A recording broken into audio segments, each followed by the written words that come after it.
PT Aksa Mandiri Financial Services atau Aksa Mandiri mencatatkan kinerja positif di tengah situasi pandemi COVID-19 dengan membukukan pendapatan premi sebesar 11 triliun rupiah di tahun 2020 atau meningkat 18% bila dibandingkan tahun sebelumnya. Di sisi lain, Aksa Mandiri telah membayarkan klaim dan manfaat senilai 4,8 triliun rupiah di sepanjang tahun 2020. Hal ini disampaikan oleh Presiden Direktur Aksa Mandiri, Handoyo G. Kusuma dalam jumpa pers di Jakarta 15 April 2021. Kalau kita lihat di sini, walaupun kondisi pandemi di tahun yang lalu, kami berhasil untuk tetap bisa tumbuh sebesar 18% dari total pendapatan premi kita.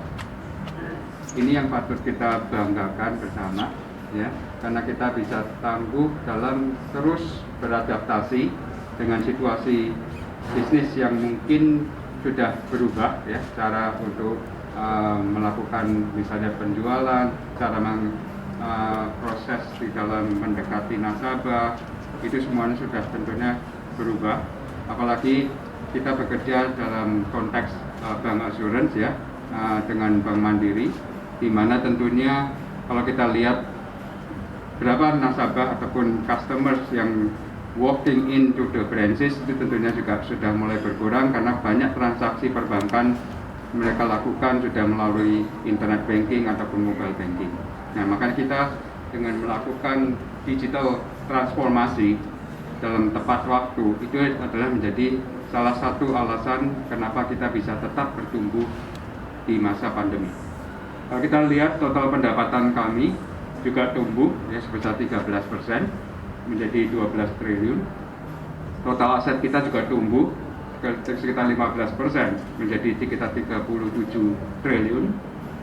Dan laba bersih kita juga bisa kita jaga walaupun dalam kondisi pandemi laba bersih kita tidak turun sedikit sekali, 0,2%. Jadi sebenarnya kita jaga stabil sama seperti tahun sebelumnya. Dan ini tentunya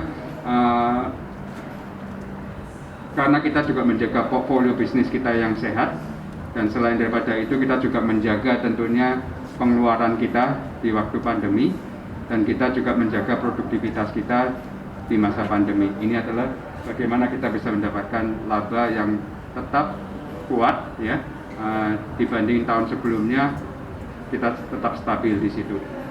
Klaim dan manfaat, pembayaran klaim dan manfaat kita ada sebesar 4,8 triliun, ya, cukup besar. Tapi kalau dibandingin tahun sebelumnya memang ada sedikit penurunan di situ.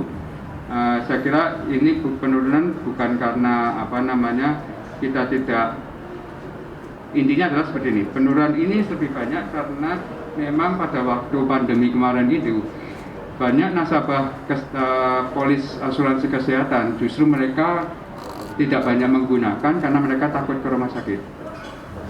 Ya, jadi ini membantu dari penurunan dari klaim yang terjadi di sana. Tapi kalau dari klaim dari manfaat jatuh tempo misalnya itu tetap berjalan seperti biasa.